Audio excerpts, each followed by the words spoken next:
Juggernaut is one of my favorite creatures from the early sets. It's not really good by today's standards, but it was really fucking good when creatures were really bad. As someone who plays a lot of old school kitchen table, I play around with this card a lot. And so I wanted to talk about it today. So we're going to talk about Juggernaut. Because it's my video. I'm holding the talking pillow.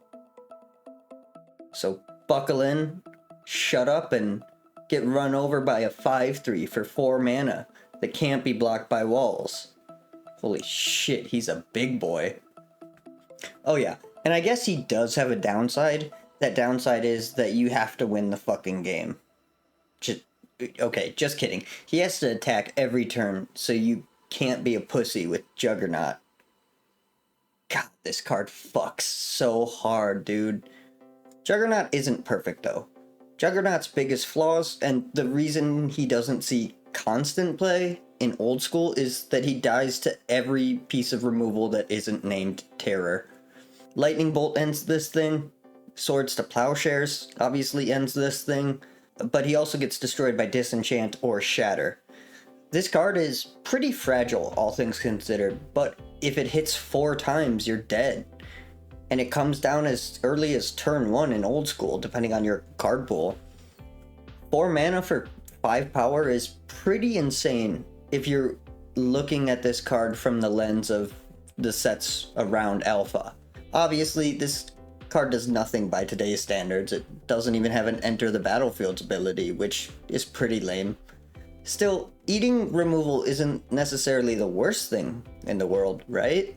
I mean, something has to eat their removal, and worst case scenario with Juggernaut is that it eats their removal, goes away, and then hopefully they don't have more removal, and you can play another impactful thing.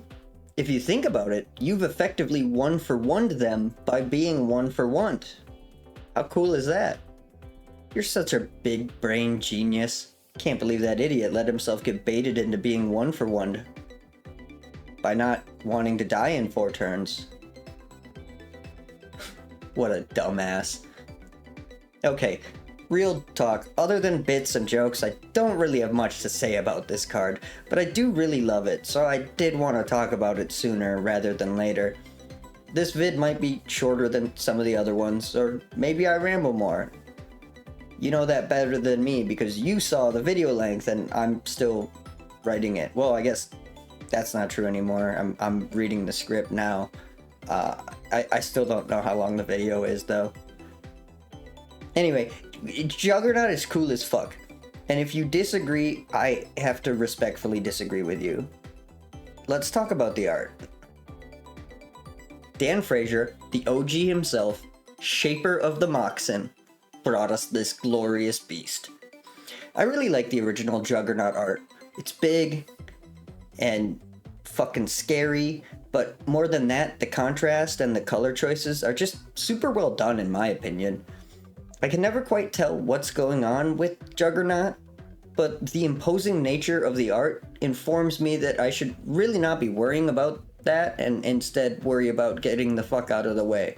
And I think that's really immersive. Anyway, this art was used until revised, and then they stopped printing Juggernaut for a while, and then a new art came out in Darksteel. This version was illustrated by Arnie Swenkel, and it's pretty damn sweet. It doesn't have the fun or kind of wackadoo vibe of the original art, but it does a great job of telling the story, and it looks fearsome. That art was used a couple of times, but they changed it again eventually. This version was illustrated by Mark Heiser, and it's really cool. It kind of looks like a turtle in its own way, and does a great job of looking like something I wouldn't want to stand in front of, which is kind of the whole point of Juggernaut art, if you think about it. It's really cool, but I still prefer the original art to this. But Juggernaut is a popular card that kicks dicks for days in Limited, so they keep printing it, which is okay by me. Our next art showed up in M15 and has been used on and off again until Foundations? Of course that goated to hell set printed, my boy. Common W for foundations. Hell yeah. Anyway, this art was done by Kev Walker, and this shit is incredible. Like, holy shit, that thing is massive. How fucked are you if you, like, look out your window and see this thing clambering over a whole fucking ass castle wall? Super fucked is my guess. The art is great. I think it's super funny, but in a serious way, if that makes sense. This art is the art used in the last printing of the card, at least at the time of making this video, but this isn't our last art to talk about. This is the Dominarian Juggernaut. This art was used in Dominaria and in the revisited Dominaria sets. It was illustrated by Jonas de Roo, and it's another fantastic piece. It's less larger than life than the last one, but this is a hilarious rendition that I think captures the essence of the original art way better than any of the other ones we've talked about. It also succeeds in being a thing I wouldn't want to stand in front of.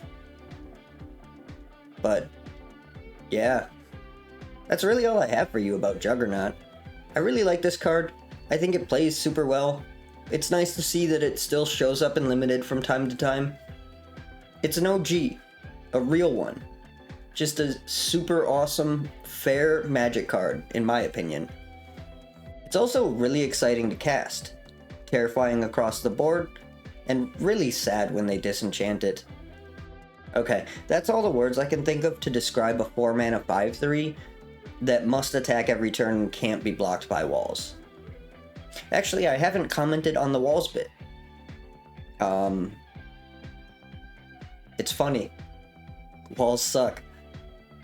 Okay, that's all the words I can think of. Hopefully, I'll see you tomorrow to discuss some other card. Like the video if you liked it, subscribe if you give a shit, but either way, I hope you have a magical day. Thanks for watching.